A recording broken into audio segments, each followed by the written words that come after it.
Paz e graça para você ligado nessa emissora. Começamos agora o seu programa de reflexão, entrevistas e debates de todas as noites. Hoje nós vamos entrevistar um dos maiores especialistas brasileiros no texto sagrado, sobretudo nos textos do Antigo Testamento, a respeito do livro talvez mais questionado do Antigo Testamento. Eu estou falando do livro do profeta Jonas. E o questionamento tem a ver com a natureza desse livro. Ele conta uma história absurdamente fantástica, em muitos detalhes, e não só pelo fato do profeta ter sobrevivido 3 dias no ventre de um grande peixe depois de ter sido jogado nas profundezas do mar, mas também pelo fato de ele ter convertido uma nação estrangeira pregando em solo estrangeiro, e uma nação perversa até os ossos da alma. Será que o livro de Jonas conta uma história verídica, factual, que de fato ocorreu e que possa ser localizada no tempo e no espaço, né, na história da humanidade? Ou o livro de Jonas tem uma outra finalidade?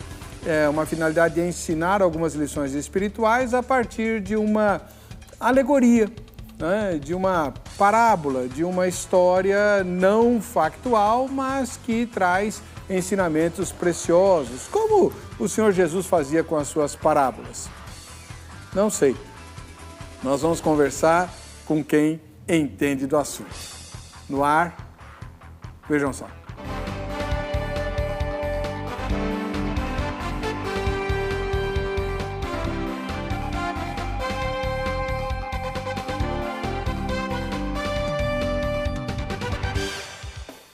Olá! Em nome da Academia Teológica da Graça de Deus, a Agrade, começamos essa edição do programa Vejam Só. E o especialista, se você ainda não viu, vai reconhecer agora. É mais uma vez o pastor Carlos Augusto Vailate, uma das maiores autoridades brasileiras em Bíblia, sobretudo nos textos do Antigo Testamento, parceiro de longa data do programa Vejam Só, homem de Deus, que crê na inspiração e na inerrância das Sagradas Escrituras, pastor de igreja local, pastor de almas, portanto, um teólogo completo e que pastoreia a igreja. Paz e graça, pastor. Paz e graça, Heber. Obrigado por esses predicados, por esse teólogo completo, por todas essas questões. Se eu puder chegar em 10% delas, já me dou por satisfeito, né? Obrigado pelo carinho, né, por mais uma vez nos convidar. No contexto anterior estivemos falando sobre o livro de Êxodo, um livro pelo qual sou apaixonado, e agora sobre outro livro também pelo qual sou apaixonado, que é o livro de Jonas. E obrigado pela gentileza do convite. O senhor é sempre muito bem-vindo e muito bem-quisto por todos nós, inclusive pelos nossos telespectadores e pelas nossas telespectadoras. Agora, além de tudo que eu falei a seu respeito, faltou dizer que ele é humilde e modesto, né? Pois bem, qual a igreja que o senhor pastoreia, pastor?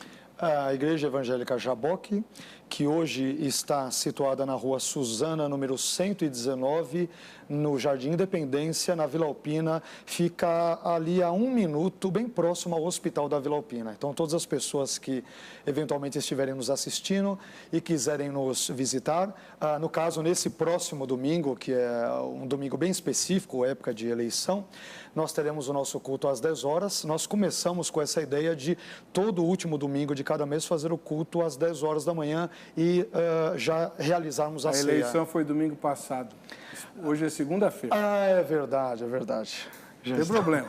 Pode ir que horas lá na igreja? No último domingo, às 10 horas da manhã. Não, e no primeiro domingo? Todos os outros domingos, a partir das 18 horas. Podem dar uma olhada no Facebook, nós temos os horários, o endereço, tudo bem detalhado. Igreja Evangélica Jaboque. Perfeito. Muito bom. Vamos para a matéria que o nosso querido Zeca preparou a respeito do controverso e será que histórico Jonas? Vejam só. O livro de Jonas, sem dúvida, é um dos mais conhecidos relatos bíblicos, ensinado dentro das igrejas logo cedo para as nossas crianças. O fascínio pelo grande peixe, o fato de Jonas ser vomitado, tudo isso torna a história muito atraente ao público infantil. Obviamente, o livro também fala muito aos adultos, porém, parece que quando chegamos na idade da razão, como muitos chamam, o livro começa a apresentar mais questionamentos do que ensinamentos, e seu relato parece perder grande parte da sua força. O livro de Jonas tem sido explicado frequentemente como uma fábula fascinante, contendo uma lição importante. Muitas pessoas não acreditam que realmente tenha acontecido. Um argumento comum é que nenhuma criatura marinha existente poderia engolir um homem e mantê-lo vivo em sua barriga durante 3 dias. Os eruditos bíblicos tradicionais sustentam que o livro de Jonas registra acontecimentos que de fato ocorreram na história. Entretanto, devido ao seu estilo literário e à narração de surpreendentes aventuras vividas pelo profeta, muitos estudiosos da atualidade propõem que não se trata de um livro que narra fatos reais, mas sim uma história de ficção, com o propósito de comunicar uma mensagem. Os fatos narrados no livro de Jonas realmente aconteceram? Sim ou não? Qual a sua resposta? Provavelmente a sua resposta seja: claro que aconteceram, está na Bíblia, então é verdade. Porém, queremos algumas respostas mais profundas e até, quem sabe, acadêmicas, para fundamentarmos a nossa posição. Por isso, hoje no Vejam Só, teremos uma entrevista super especial para tratarmos sobre as polêmicas do livro de Jonas.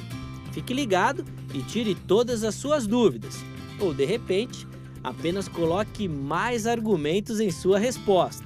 O Vejam Só de hoje já está no ar. Pastor Carlos Vailate, muito obrigado por ter atendido ao nosso convite. Deixa eu mostrar aqui o livro do pastor, que foi lançado agora, né? Isso.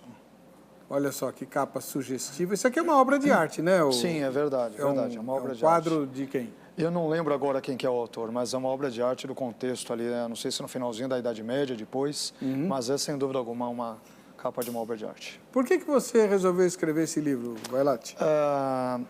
Então, Heber, eu sou uma pessoa, eu já disse isso em outros programas aqui, né? Eu sou uma pessoa que eu tenho como uma das grandes paixões da minha vida é a Bíblia, né? Então, eu amo a Bíblia e tenho uma quedinha, eu diria que principalmente, especialmente acerca do Antigo Testamento. Então, para você ver que é interessante, quando eu escrevi a minha dissertação de mestrado, que virou o Manual de Demonologia, naquela ocasião eu trabalhei o texto de Marcos 5, 1 a 20, do endemoniado gadareno. Depois, no doutorado, eu trabalhei Êxodo, sobre o qual já estive aqui falando em outro contexto, e agora Jonas, por achar um livro fascinante, como foi muito bem colocado na matéria. Eu creio que fascina não apenas crianças, mas também adultos, e todos aqueles que amam a Deus e a sua palavra, a sua autorrevelação na forma escrita, têm prazer em se deliciar em estudar, em ler, enfim, buscar entender aquilo que o texto sagrado diz. E eu, por amar a Bíblia e, mais uma vez, particularmente o Antigo Testamento, já era um sonho antigo, desde a época em que eu estudava e fazia o doutorado na USP, eu já estudava sobre Êxodo, mas pensando também em Jonas. Então já é um sonho antigo, é um desejo de 7 anos atrás escrever sobre o assunto. E agora, né, Deus graciosamente nos possibilitou isso. Eu não sei quanto tempo ainda tenho nesse bloco, mas eu queria que o irmão dissesse o seguinte, de sua posição pessoal, depois o senhor vai explicar todas as outras, mas o senhor acredita na historicidade do livro de Jonas ou ele é um livro alegórico, mitológico, uma lenda? Não, eu creio totalmente, eu entendo que Jonas é uma narrativa histórico-biográfica, o biografado é Jonas, que tem fortes traços satíricos. Há um elemento onde há uma sátira no que diz respeito à pessoa de Jonas, porque ao fugir de Deus e ao não amar as pessoas a quem Deus ama, no caso os ninivitas, ele se comporta, grosso modo, como uma amostra daquilo que Israel como um todo tinha enquanto um sentimento naquele período nacionalista do 8º século. Já estou tentando inseri-lo num contexto histórico, portanto, né? Então, eu vejo, de fato, o próprio Jonas todas as histórias que o envolvem como pertencendo a um elemento provido de historicidade. Como você muito bem colocou, os estudiosos, pelo menos nas últimas décadas, têm buscado ver Jonas como uma alegoria ou como uma parábola.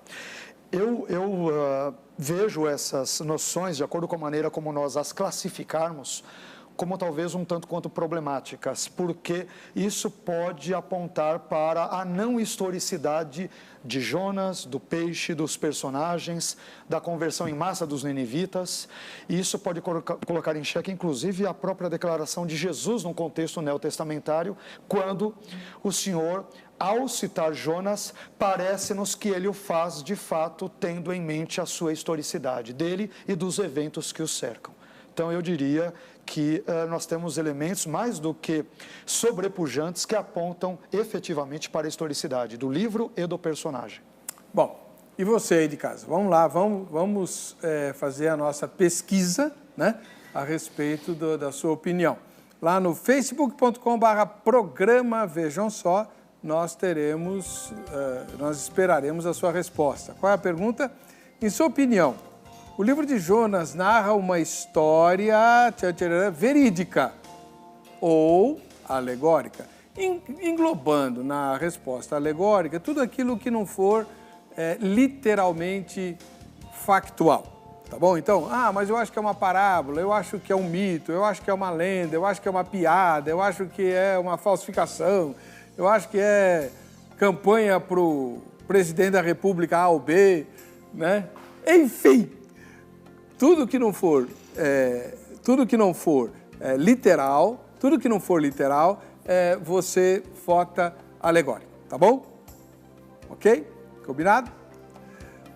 Deixa eu falar um pouquinho da Agrade para você, Academia Teológica da Graça de Deus. Está aí o telefone para você ligar amanhã no horário comercial, 0 operadora 11 3115 0819, porque aí, além do livro de Jonas, você vai estudar o resto da Bíblia, né? Inclusive, como estudar a Bíblia.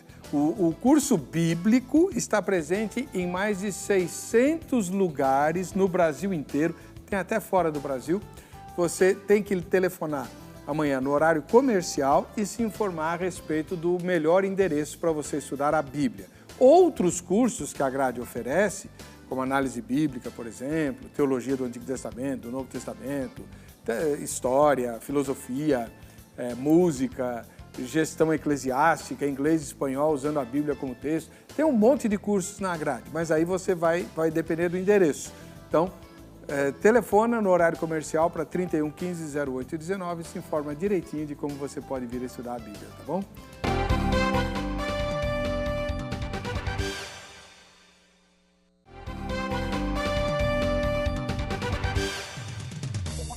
Estamos de volta com o programa Vejam Só, hoje recebendo uma visita que veio de longe, pastor Maurício, ele é ministro da Igreja Assembleia de Deus lá em Maceió e está conosco hoje. Obrigado, pastor, pela sua presença aqui. Grande abraço ao povo de Maceió. Não conheço ainda Alagoas, mas um dia quero passar por esse estado e vou fazer uma visita para a sua igreja lá, né? A Igreja Assembleia de Deus. Muito obrigado, pastor. Ele assiste ao Vejam Só lá e veio passar em São Paulo e veio nos visitar. Grande abraço para o irmão. Tá? Agora é hora da gente conhecer o nosso povo espalhado pelo Brasil. Vejam só, quem assiste ao Vejam Só, tá? A primeira foto de hoje vem lá de Sergipe, em Aracaju, eu já estive, né? Com a UMES, a União dos Ministros Evangélicos lá de Sergipe. E a Andresa Regina e o André Luiz são telespectadores do Vejam Só. Olha que beleza, né? Ela escreveu lá, Vejam Só, alguma coisa embaixo, né? Amor, alguma coisa assim. Tá joia. Valeu, Regina. Um grande abraço a Andresa e o André. Andresa e André. Se forem casados, isso é predestinação, né? Porque não é possível, Andresa com André. Agora, se forem irmãos, aí tudo bem, aí tá explicado, né? Foi papai e mamãe que resolveram dar o mesmo nome pro filho e pra filha. Vamos lá. No Rio de Janeiro, em Vila Valqueire, no Rio, nós temos o Luiz Fernando, telespectador nosso lá no estado do Rio. Tive 2 vezes no Rio essa semana.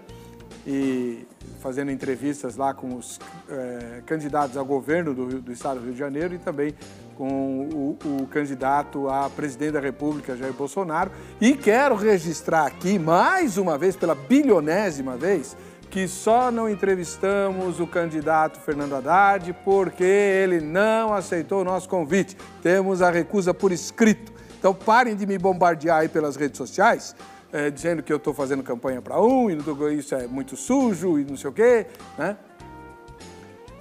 Teve alguém que escreveu lá, vejam só que vergonha é você me julgar, que está escrito lá, que o outro partido não aceitou o convite, tá bom? Então, vamos ser justos, tá?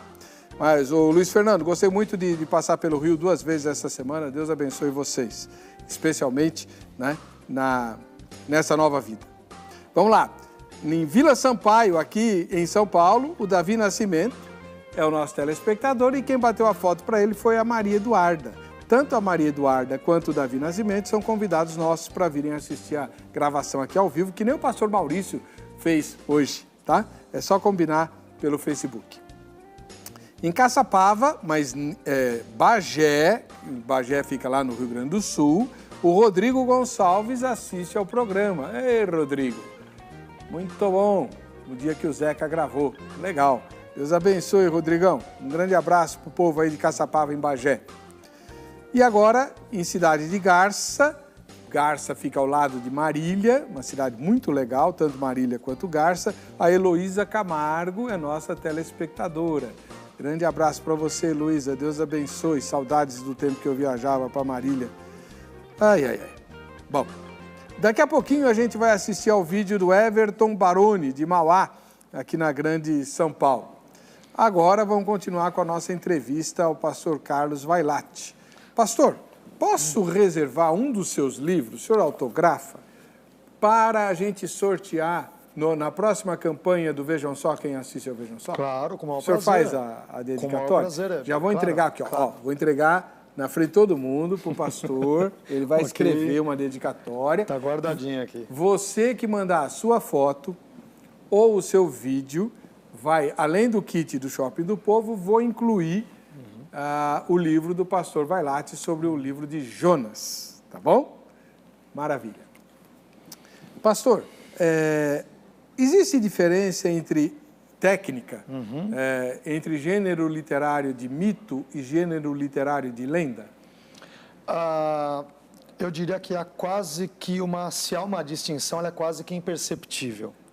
A lenda, hoje, convenciona-se a entendê-la como uma narrativa ou uma história de fatos que, na verdade, são resultados da imaginação e não eventos que ocorreram realmente. E quando nós falamos de mito, o mito ele pode apontar para uma história de deuses ou de heróis humanos, história ou histórias estas que têm uma importância muito grande para a fundação ou surgimento de uma nação, de um povo. Muitos talvez verão Jonas como um mito ou também como lenda. Aliás, há quem entenda que o mito grego de Jasão e os Argonautas, Jasão e o Velo de Ouro, quando a gente estuda a mitologia grega, há quem entenderá que o livro de Jonas se baseia nele. Porque na história de Jasão e os Argonautas, né, Jasão ele é um indivíduo ali, um herói da Tessália, uma região da antiga Grécia, e ele... De onde vem Tessalônica. Isso, exatamente, tem aquela relação com aquele nome, exato. E aí... ele, na verdade, ele vai atrás desse velo de ouro, desse pedaço de lã de um carneiro que acreditava-se possuía propriedades mágicas curativas, e nesse ínterim ele pede para um homem chamado Argo construir um barco, veículo este por meio do qual ele viajaria o mundo inteiro atrás desse tal de velo de ouro. E daí é que surge o elemento mitológico de Jasão e os Argonautas, onde ele viaja o mundo inteiro por meio de um barco. Então, pessoas dirão que Jonas é baseado neste texto, nessa mitologia, porque essa história de Jasão e os Argonautas, ela teria surgido em torno do 6º e talvez até do 1º século antes de Cristo. Todavia, como eu mais ou menos já adiantei na fala inicial, eu não vejo motivos para não entendermos que o Jonas, filho de Amitai, citado em Jonas 1:1 e reiterado em 2 Reis, capítulo 14, versículo 25, sejam o mesmo indivíduo, e se este é o caso, então, Jonas ele profetizou na época do rei Jeroboão II, rei do norte, que vive ali entre 786 e 746 a.C., portanto no 8º século. E sendo este o caso, Jonas ele seria contemporâneo dos profetas Oséias, que profetizou para o reino do norte, e Amós, que profetizou ao reino do sul. Então, nós não vemos elementos ali, pelo menos eu não entendo, salvo um que poderia na verdade, ser usado, e frequentemente o é, como o episódio e a figura do peixe. Apesar disso, eu não vejo nenhum elemento que venha, na verdade, refutar essa historicidade do livro, do enredo de Jonas, dos personagens e de todos os acontecimentos nele presentes. Engraçado. É muito comum a gente ver críticas, inclusive de cristãos, a textos da Bíblia que teriam sido inspirados em literatura outra, né? Literatura humana. Perfeito. E eles não pensam que pode ter sido o contrário? Exato. Alguém leu ou ouviu a história da Bíblia e escreveu um conto baseado no Correto. Aliás, se Jonas viveu no 8º século, e parece-nos que sim, eu pelo menos tenho essa percepção na Bíblia, porque o mito, por exemplo, de Jasão e os Argonautas não se baseou nele. Aliás, é isso que eu defendo no livro, né? Porque, obviamente, o século 8º ele antecede o século 6º ou 5º, ou o que quer que seja, como muitos críticos do livro de Jonas frequentemente o fazem. Então, eu creio que você tem toda a razão, e eu faço uma crítica aos críticos no livro de Jonas também, dentro de toda a análise que comento, dizendo que muitas vezes por trás das críticas desses autores, ou estudiosos do livro de Jonas, há uma postura antissobrenaturalista. Eu acho muito engraçado, Heber, e obviamente estou sendo irônico, pessoas que creem na existência de Deus. Esse Deus ele criou todo o universo, todas as galáxias, com toda a sua complexidade, e esse Deus ele não pode ter preservado a vida de um homem no interior de um peixe durante 3 dias. Quer dizer, a partir do momento em que pressupomos a existência de um Deus, de um ser incriado, um ser não causado, mas que cria todas as coisas existentes, qual o problema, qual a dificuldade em aceitar que esse Deus ele controla os ventos, controla o mar, controla inclusive o peixe presente nesse livro maravilhoso de Jonas, a fim de não punir ao profeta bíblico, mas a fim de preservá-lo na sua integridade física, psicológica e assim por diante, porque o peixe ele não é um instrumento de juízo e de punição, mas ele é um instrumento de livramento graciosamente concedido ao profeta, apesar de absolutamente rebelde ao longo, especialmente de 3 capítulos de Jonas, capítulos 1, 13 e 4, e não necessariamente o 2, onde Jonas já está mais quebrantado devido àquilo que Deus lhe fizera. Né? Também. Agora, essa questão do milagre, de preservar a vida de Jonas e tal, mas me parece que o irmão menciona no livro, aliás, um livro muito bem escrito, muito gostoso, você começa a ler e não consegue parar, eu li em 2 dias. É mesmo? Sério? Sério. Não está falando para propaganda, não, para fazer médio. Eu li em 2 dias, porque você não consegue parar. Que legal, que bem. Muito feliz, muito gostoso. Bom. O senhor menciona no livro que Jonas não seria o único caso de alguém sobrevivente no ventre do peixe. Exatamente. Muito bem lembrado, esse leu mesmo, tá vendo? Então, nós temos alguns outros casos. Muitos deles, eu diria que de caráter bem questionável. Eu cito no livro aqueles que eu entendo que estejam dentro do espectro de uma razoabilidade histórica, porque tem muita história que, de fato, parece ser forçação de barra, mas pelo menos temos 2 casos, um de um americano chamado Marshall Jenkins, em século XVIII, 1771, e do marinheiro britânico James Bartley, em outro contexto, 1891. Nesse último caso, é que eu acabo me detendo mais na história, James Bartley, que aliás ele é apelidado de o Jonas moderno, Jonas contemporâneo, ele em fevereiro de 1891, fazendo expedições com um navio baleeiro chamado Estrela do Oriente, né, Star of the East em inglês, aqui no contexto das Ilhas Malvinas ou Ilhas Falkland, esses marinheiros, eles avistam um cachalote numa distância de 4 quilômetros, e James Bartley, que é um dos marinheiros, ele vai atrás dele a fim de tentar capturá-lo. Nesse ínterim, outro marinheiro havia ferido esse cachalote com um arpão, e acabou, né, nesse ínterim, esse cachalote, ele com a sua cauda, ele derruba o barco onde Barclay estava e ele acaba engolindo. E aí, os marinheiros, eles se reúnem, vão atrás dele. Nesse ínterim, no dia seguinte, o cachalote já foi encontrado morto. E quando eles abrem as entranhas, as vísceras do cachalote, para espanto de toda a turma, e tem estudiosos, isso está muito bem documentado no meu livro, tem cientistas franceses e outros que trabalham esse ponto, apesar dos céticos ridicularizarem e criticarem, que fique claro. Então, acaba não sendo consenso entre os estudiosos, mas enfim, no dia seguinte, nos diz a história que as vísceras e as entranhas desse cachalote aí são abertas e, para surpresa de todos, Barclay jaz agonizando, tendo espasmos e contrações ali musculares. Ele está desacordado, inconsciente, mas assim que é trazido ao navio baleeiro, enfim, ele é reconduzido à terra, ele recobra a consciência e semanas depois ele se encontra totalmente refeito dessa traumática experiência.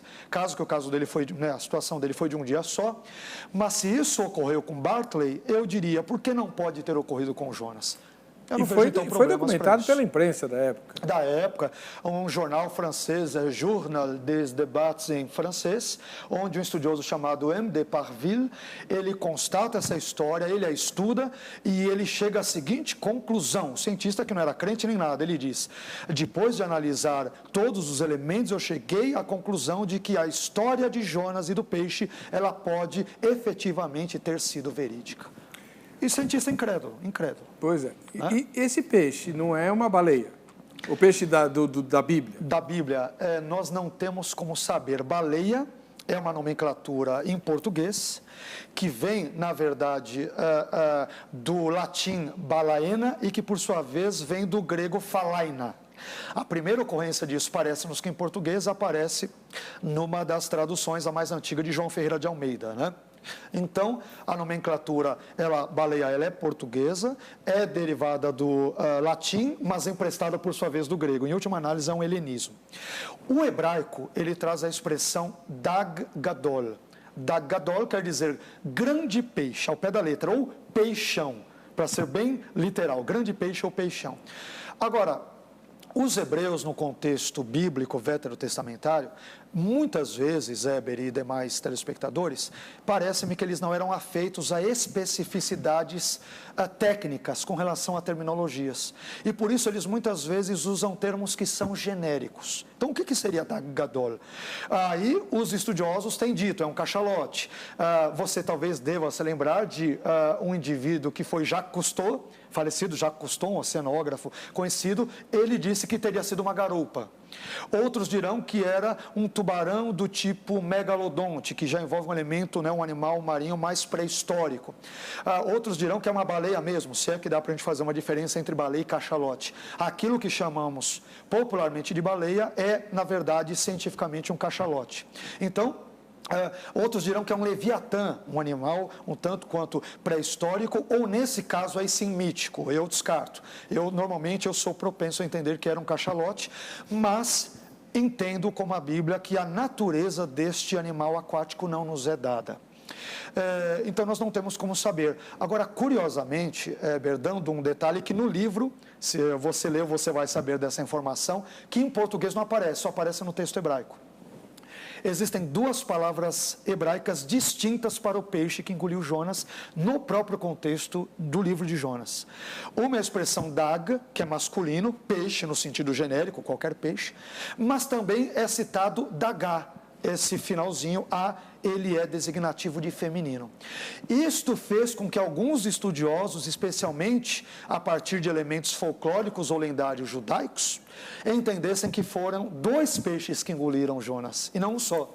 Primeiro foi Dag, um peixe macho, de acordo com a nomenclatura do substantivo masculino, e depois Dagá, um peixe fêmeo. Aliás, você tem retratos disso no folclore ou em várias lendas judaicas bem antigas.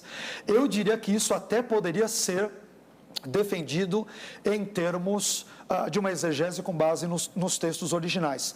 Todavia, normalmente os estudiosos entendem que Dagá é uma referência ao gênero geral, peixes de uma forma geral, e dentro dessa generalização você tem um peixe macho Dag, cuja espécie não sabemos que teria engolido o peixe. Mas isso é muito discutido e só descobre-se com base no texto hebraico. Em português nós não temos noção dessa discussão, e no meu livro eu trabalho todos esses detalhes com uma farta bibliografia, sugerindo para os leitores e amantes do livro de Jonas como eu, como eles podem pesquisar e ler mais profundamente sobre o assunto. Perfeito. Nós vamos interromper um pouquinho a entrevista para ouvir ou assistir, né, ao vídeo que o Everton Baroni nos mandou lá de Mauá, aqui na Grande São Paulo, com a sugestão ou com a observação dele a respeito do programa.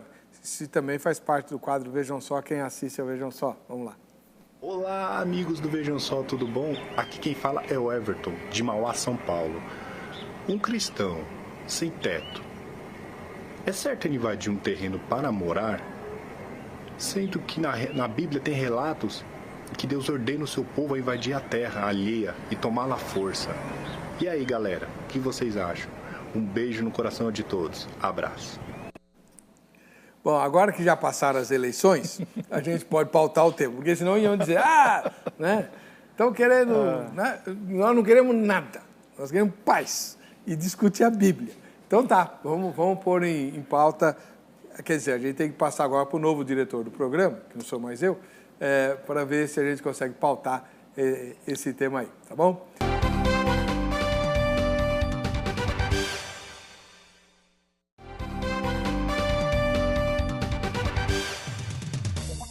Estamos aqui conversando com o professor, doutor, pastor Carlos Augusto Vailate, especialista em Bíblia e que escreveu o livro sobre Jonas. Não sei se você já viu o livro, deixa eu mostrar o livro de novo aqui. O livro, talvez o livro mais... existem muitos livros controversos no Antigo Testamento, né? Eclesiastes, o livro de Esther... Outro que está na minha lista de tradução e comentário, Eclesiastes. Eclesiastes, né? Esther e tal... Agora, Jonas é o mais, assim, que suscita mais dúvidas por causa da história fantástica que ele narra. Pois bem, pastor, vamos lá. Eu queria que o senhor conversasse conosco agora a respeito da história em si, né? Jonas recebe um recado de Deus, ele era profeta de Deus. O senhor disse que ele é filho de quem? De Amitai? Filho de Amitai. A palavra Amitai, ela vem do hebraico emet, que quer dizer verdade. E Yona, em hebraico, é pomba. Pomba, filho da verdade. Né? Devido a esses nomes bem sugestivos, isso tem contribuído para que muitos vissem a história como sendo lendária, mitológica ou não verdadeira. Mas se eu for usar isso como argumento, então eu tenho que deshistoricizar meio mundo ou quase toda a Bíblia, porque todos os nomes têm um significado, especialmente no contexto judaico. Né? Isso. Mas essa é a ideia. Pois é. Sendo profeta, ele recusa a chamada de Deus por quê? Aí aqui está. Existem várias teorias. Eu cito, salvo engano, 9 possíveis respostas que vão explicar o porquê da fuga, né? Desde que fugiu porque Deus determinou, fugiu porque quis, fugiu porque o diabo colocou no coração dele, fugiu porque estava com medo, conforme Flávio Josefo, entre 33 a 100 depois de Cristo, a época que Josefo vive, fugiu conforme Norman Vincent Peale, porque ele era xenófobo. Você tem as explicações mais absurdas. Eu entendo que o texto de Jonas, ele claramente dá a resposta. Ele dá, Jonas 4:2 dá a resposta, né? Jonas diz, Senhor, não foi por isso que eu fugi, porque eu sabia que o Senhor era um Deus misericordioso, clemente, se arrepende do mal e tal. Em outras palavras, Jonas, como um profeta absolutamente nacionalista, e não nos esqueçamos de que na época em que ele profetiza no Reino do Norte, em Israel, a Síria já tinha um monopólio muito grande naquele contexto do mundo de então. Inclusive havia feito várias incursões ali na região onde ele estava. Então, eu me colocando no lugar de Jonas para explicar a posição dele, não justificá-lo, mas explicar, não entra na cabeça de Jonas, e talvez se estivesse no lugar dele, eu creio que não entraria na minha, Deus nos enviar para pregar a palavra para um povo que havia feito incursões até contexto, né, no contexto antigo como um todo, inclusive na sua terra, e que poderia dominá-la e matar todos os seus patriotas. Ele poderia destruir a sua história. Senhor, como que eu vou pregar a sua palavra para um povo que é inimigo histórico do seu povo, um dos povos mais cruéis, sanguinários e violentos de toda a história? Eles cortavam as mãos, cortavam a língua, cortavam os pés, eles arrancavam a cabeça dos seus inimigos, eles pegavam os crânios e eles penduravam em vinhas, ou eles colocavam em formas de pirâmides na entrada das cidades ou no meio da batalha para intimidar os adversários. De novo, o contexto de violência ele era amplamente disseminado em todo o contexto do Antigo Oriente Médio. Mas os assírios, os estudiosos são quase que unânimes em vê-los como um dos povos mais sanguinários de todo o Antigo Testamento. Senhor está de brincadeira comigo, o senhor quer que eu vá pregar para eles? Se eu pregar e eles ficarem vivos, porque o senhor é gracioso, misericordioso, longânimo e tudo, eles virão para nos matar. O senhor quer que eu pregue uma palavra que dê ensejo ao perdão de povos que daqui a 1, 5, 10 anos virão a nos matar? É isso mesmo que eu estou entendendo? Aliás, os assírios viriam a levar cativos depois justamente os judeus entre 724 e 720. Mas aí, Deus os poupou e eles foram ali destruir Judá. Mas destruir Judá como juízo de Deus. Perfeito, como juízo, correto. Mas Jonas parece-me que, talvez como um bom analista político... Judá não, Samaria. Isso, o contexto de Samaria, perfeito, é verdade. Talvez como um bom analista político da época, entre aspas, né, com perdão pelo anacronismo, ele imaginava como a situação histórica, política e social estava. Então, ele está preocupado com isso, por isso que ele não quer pregar. Né? Aí ele vai, foge... os marinheiros o jogam no mar com muita relutância. Exatamente. Com muita relutância. Muita mesmo. E acontece todo esse episódio do peixe e tal. Mas Deus não desiste de Jonas. Por quê? Deus não tinha outro servo para mandar, não? Ele tinha muitos. Aliás, é interessante que na narrativa de Jonas todos obedecem. O vento obedece, o mar obedece, o peixe, que evidentemente enquanto animal irracional obedece, aquela planta cuja natureza também não sabemos, se era vinha, se era uma planta de óleo de rícino, que é talvez o mais possível, estava ali presente, o obedece, o verme o obedece, todos obedecem, menos o seu profeta. E aí que envolve o elemento satírico, o elemento irônico, muito bem engendrado e construído no texto, né? Mas eu diria que Deus insiste com Jonas porque ele simplesmente o ama, apesar de não concordar com a sua desobediência, pelo mesmo motivo que ama os violentos, sanguinários e terríveis assírios, os terríveis ninivitas, né? O problema com Jonas, e esse talvez seja o problema de muitos de nós cristãos, é que nós queremos selecionar ou dizer para Deus quem deve ser objeto do seu perdão e da sua misericórdia. Então é como se Jonas dissesse: Senhor, eu enquanto teu povo, parte do povo da aliança, eu sou digno de ser merecedor da sua graça e da sua misericórdia, mas os ninivitas não. Então Jonas quer escolher os alvos da misericórdia de Deus. Ele quer misericórdia para si, mas para os outros ele quer juízo. Ele quer graça para si, mas para os assírios ele quer juízo, quer destruição e tudo mais. Então Jonas, ele é extremamente nacionalista, ele ama simplesmente o seu umbigo, está preocupado com uma planta e com a sombra que esta lhe proporciona, mas não está preocupado com mais de 120 mil pessoas ali presentes, que é outro assunto bem debatido sobre a natureza ou a identidade destas mais de 120 mil pessoas, mas era uma pessoa absolutamente egoísta e individualista. E apesar disso, Deus graciosamente vai atrás dele. E eu acho um dos textos mais lindos de Jonas, quando no capítulo 3 o texto diz lá: e veio a palavra do Senhor segunda vez a Jonas. Eu acho isso de uma beleza, Heber, maravilhosa. O que mais me impressiona nessa palavra, que eu acho que é o ponto mais assim tocante do livro de Jonas e um dos mais brilhantes do Antigo Testamento, é porque Jonas foi vomitado. Sim. Qualquer um de nós que assistisse àquela cena, acho que vomitaria também. E desviaria o olhar de nojo. Né? Vômito é uma coisa, mas Deus olhou para aquela cena e viu um profeta. Exato. Não viu um lixo. Sim. Acho que Jonas se sentiu um lixo. Sim, sim. Né? Deus poupou minha vida, vou para casa, mas acabou minha carreira. É verdade, Deus falou, e o mais interessante, não sei, em português é assim, em hebraico eu não sei. Sim. as palavras que Deus dá a Jonas na segunda vocação são idênticas à primeira, sem tirar nem pôr. Muda uma preposição ao nome de Deus numa coisa ali, é praticamente a mesma coisa. Você tem quase 100% de razão. Muda duas palavrinhas, é uma preposiçãozinha que no início Deus ele começa dizendo prega contra Jonas, depois ele diz prega a Jonas. É como se o próprio Deus tivesse dado uma... Contra Nínive e a Nínive. Exatamente. E isso você só percebe em hebraico. E o nome de Deus que na primeira chamada aparece de uma forma e na segunda somente isso. Mas é 90%, 95% parecido. Exato. Ou seja, é como se o Senhor estivesse dizendo, olha, esquece o que aconteceu, vamos começar de novo. Exatamente. Vamos zerar tudo isso aí, essa dívida e vamos lá.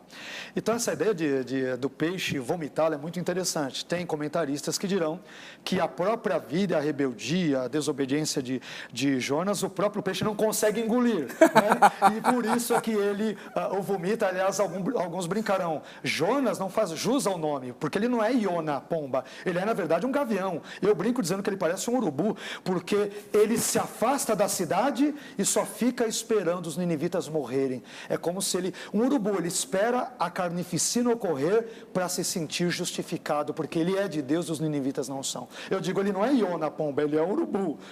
Ele parece Oreb, o corvo, como aparece ali no texto de Elias. Né? O texto dá alguma indicação de onde o peixe vomitou? É em Nínive mesmo? Olha, essa pergunta é muito boa. Nós não é minha, é do pastor que está nos visitando. Ótima pergunta. Isso, vamos lá. Um dos argumentos que, mais uma vez, os incrédulos, os céticos, usam. Eles vão dizer o seguinte, olha, não tinha como ter praia em Nínive e assim por diante. Ocorre que, sob o nome de Nínive, isso que eu estou citando é bíblico, está lá em Gênesis capítulo 10, versículos 11 e 12.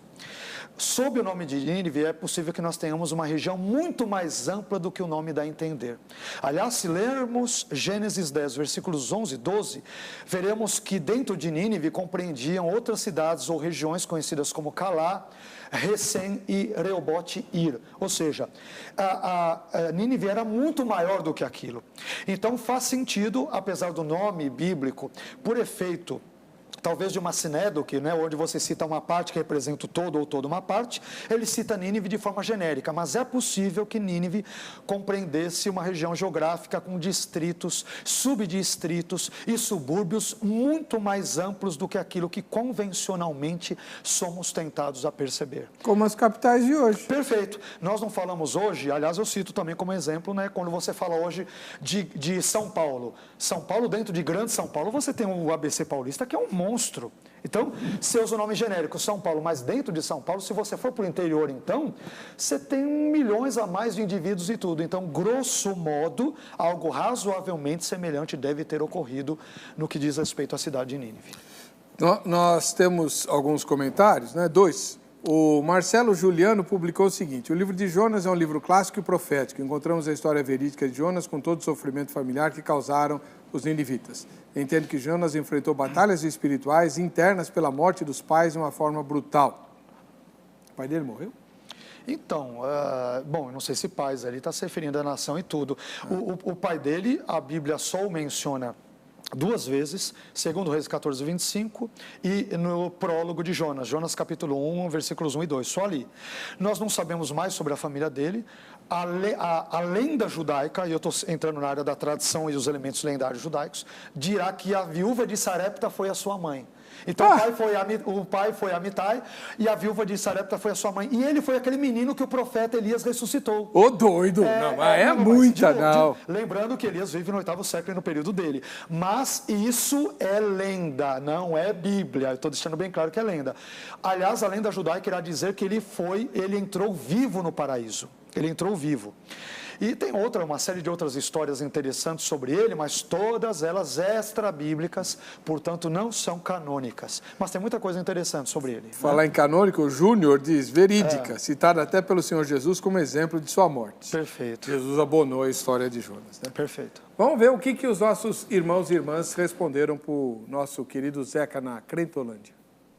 Para você, a história de Jonas, ela é verdadeira, ela aconteceu, ou ela é só uma invenção do povo judeu para transmitir uma mensagem sobre Deus? É verdadeira, sim. É verdadeira, porque a Bíblia fala que aonde Deus quer que a gente vá, a gente temos que ir, né? Porque Cada um tem um chamado, então se o chamado dele era esse, eu creio que é verdade, sim. A palavra de Deus é clara, é uma história verídica, aconteceu, é relatado, e ali houve uma desobediência, foi aonde ele quis fazer a própria vontade, quando na verdade é para ir para um lugar, e ele foi para outro. Aí entra já a questão da obediência a Deus. Eu acredito piamente em toda a Bíblia de Gênesis e Apocalipse.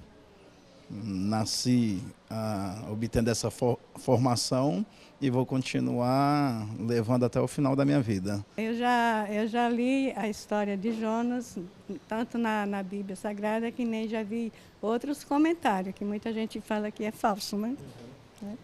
Mas eu acho que é positivo. Acredito sim que o livro é verdade. Legal. A gente está partindo para a parte final do programa, pastor. 2 perguntas para o senhor responder agora como teólogo. Qual foi o propósito de Deus ao registrar a história de Jonas? Qual o propósito do livro? E que lições ele tem para nós hoje? Olha, entre os propósitos, eu diria que seria demonstrar que a compaixão, a graça, o amor e a misericórdia divinos, eles se estendem além dos limites fronteiriços de Israel. Deus, ele ama toda a humanidade, quer seja o seu profeta rebelde, recalcitrante Turrão, quer sejam os mais violentos e abomináveis assírios, ninivitas. Ele ama toda a humanidade e, portanto, os próprios ninivitas são objetos do amor gracioso de Deus. Este, entre outros que eu poderia citar, eu diria que é o propósito maior. Entre lições principais, nós poderíamos elencar várias, e eu diria que uma delas seria, talvez uma das mais importantes, seria que Deus, ele é soberano. Ele tem poder sobre o peixe, ele tem poder sobre o vento, ele tem poder sobre as águas, ele tem poder sobre a planta, faz ela crescer num dia, no outro ela morre, tem poder sobre os vermes, também ele aparece num momento só para corroer aquela árvore, aquela planta, depois ele sai de cena. Deus, ele é absolutamente soberano. E Jonas, como talvez nenhum outro livro bíblico, vétero ou neotestamentário, ele encarna esse aspecto e o descreve de maneira muito positiva. O outro ensinamento, que eu diria, entre vários outros, é que envolve o fato de que devemos obedecer à vontade de Deus para onde Ele nos enviar. E Jonas é muito usado, inclusive, em questões missiológicas, né? Mesmo povos mais cruéis, mais terríveis, devem ser objetos do amor de Deus e do Evangelho. Afinal de contas, o próprio Jesus disse: ide por todo o mundo e pregar o Evangelho a toda criatura. Hoje, Nínive, grosso modo, ela corresponde a Mossul, no Iraque, uma das cidades mais violentas do mundo, onde, inclusive, agora em 2017, nós vemos ali iraquianos colocando o Estado Islâmico para correr com batalhas, com muitas mortes, a cidade totalmente destruída. Curiosamente, passaram-se séculos, milênios, e a mesma região da violenta Nínive bíblica continua a ser absolutamente violenta e tomada pelo caos hoje. Então, essas pessoas precisam ouvir o Evangelho, precisamos que Deus dê graça ao povo brasileiro, os missionários, para pregarem a verdade ali do Evangelho, pessoas serem salvas e abençoadas.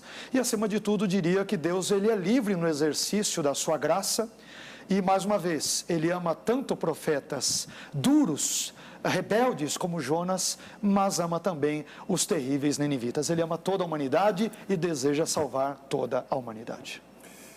Eu aproveito, então, a sua fala e essa entrevista sobre o livro de Jonas para dizer, já passaram as eleições, graças a Deus, e eu publiquei, na semana passada, uma postagem no meu Facebook, dizendo que o papel do cristão, no mundo todo, mas no caso nosso, no Brasil, é sermos portadores de luz e de sal para a nossa sociedade e, sobretudo, para os nossos governantes. O livro de Jonas, para mim, é a prova bíblica irrefutável de que adianta, sim, exortar o rei.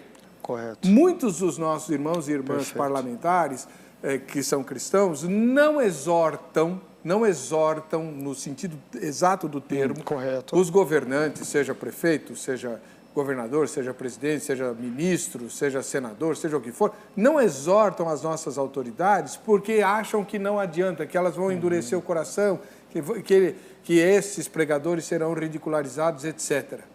Nós daremos conta disso no dia do juízo. Ezequiel deixa isso muito claro e o livro de Jonas deixa cristalinamente claro que não depende do profeta, não depende do pregador. Jonas era o pior pregador que podia existir na história.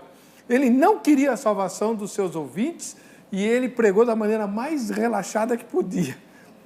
Pois os ninivitas ressurgiram no dia do juízo, disse Jesus. Exatamente. E a pregação dele tinha 5 palavras. Né? Com 5 palavras, o rei, todo mundo se converte. O poder está em Deus e na sua palavra, não está no pregador. O poder está na semente, não no semeador. Portanto, semeemos as nossas autoridades. Sejamos sal, sejamos luz, sejamos profetas para o novo presidente, para os novos governadores, os novos prefeitos, enfim.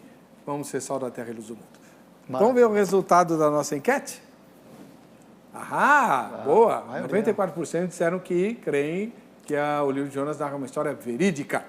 A gente vai se encontrar no próximo Vejam Só. Deus abençoe.